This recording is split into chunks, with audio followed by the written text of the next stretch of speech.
श्री स्वामी समर्थ। बेहतर अनुभव के लिए ईयरफोन का उपयोग करें। आज हम आपको इतिहास के सबसे काले अध्यायों में से एक पर ले जा रहे हैं। वह समय जब भारत ब्रिटिश शासन के अधीन था। ब्रिटिश साम्राज्य, जो दुनिया के सबसे शक्तिशाली साम्राज्यों में से एक है, ब्रिटिशों ने देश की संपत्ति और लोगों का शोषण करते हुए लाखों भारतीयों को दबाने और नियंत्रित करने के लिए क्रूर रणनीति का इस्तेमाल किया।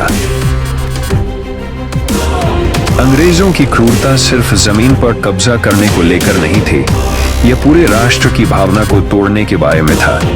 ब्रिटिश शासकों ने भारी कर लगाए, भारत के संसाधनों का दोहन किया और किसी भी प्रकार के असंतोष को दबाने के लिए हिंसा का इस्तेमाल किया। आम भारतीयों के साथ उनके ही देश में दोयम दर्जे के नागरिक जैसा व्यवहार किया जाता था।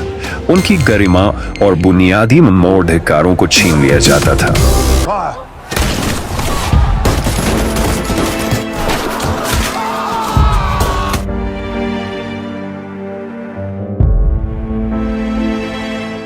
लेकिन इस उत्पीड़न के बीच एक शांत लेकिन शक्तिशाली शक्ति का उदय होना शुरू हुआ।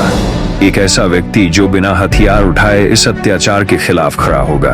वह शख्स थे महात्मा गांधी। गांधी जी ने अंग्रेजों की क्रूरता को प्रत्यक्ष देखा। भारतीयों द्वारा अपनी ही भूमि पर किए गए अपमान से लेकर शांतिपूर्ण प्रदर्शनकारियों के साथ अमानवीय व्यवहार तक गांधी जी ने औपनिवेशिक क्रूरता का असली चेहरा देखा। फिर भी उन्होंने वह रास्ता चुना जिसकी किसी को उम्मीद नहीं थी, अहिंसा, सत्य और दृढ़ता का रास्ता। उनका मानना था कि खून बहाए बिना बदलाव लाया जा सकता है और उन्होंने लाखों लोगों को भी ऐसा विश्वास करने के लिए प्रेरित किया। आज हम ये पता लगाएंगे कि कैसे अंग्रेजों की क्रूरता ने गांधी जी के दर्शन और नेतृत्व को आकार दिया। हम देखेंगे कि कैसे उन्होंने अपने लोगों के दर्द और पीड़ा को एक आंदोलन में बदल दिया, जिससे अंततः भारत को आजादी मिली। अहिंसा, सत्य और दृढ़ता के उनके सबक सिर्फ इतिहास की किताबों के लिए नहीं है, वे हम सभी के लिए सबक है। पाठ 1, अहिंसा की शक्ति। गांधी जी की अहिंसा उनका सबसे बड़ा हथियार था। उनका मानना था कि सच्ची ताकत शारीरिक शक्ति से नहीं बल्कि आंतरिक लचीलेपन से आती है। जब अन्याय का सामना करना पड़ा तो उन्होंने हमें दिखाया कि हमें क्रोध या हिंसा का सहारा लेने की जरूरत नहीं है।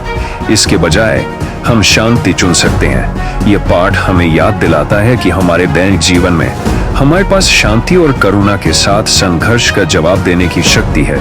पाठ 2, वह परिवर्तन बने जो आप देखना चाहते हैं, खुद वो बदलाव बने जो आप दुनिया में देखना चाहते हैं। ये उद्धरण गांधी जी की सबसे प्रसिद्ध शिक्षाओं में से एक है और यह हम सभी के लिए कार्रवाई का आह्वान है। उन्होंने बदलाव के बारे में सिर्फ बात नहीं की, उन्होंने इसे जिया। सरल जीवन जीने से लेकर पारंपरिक भारतीय कपड़े पहनने तक उन्होंने अपने सिद्धांतों को मूर्त रूप दिया। यह पाठ हमें सिखाता है कि अगर हम बदलाव लाना चाहते हैं तो इसकी शुरुआत हमसे होती है।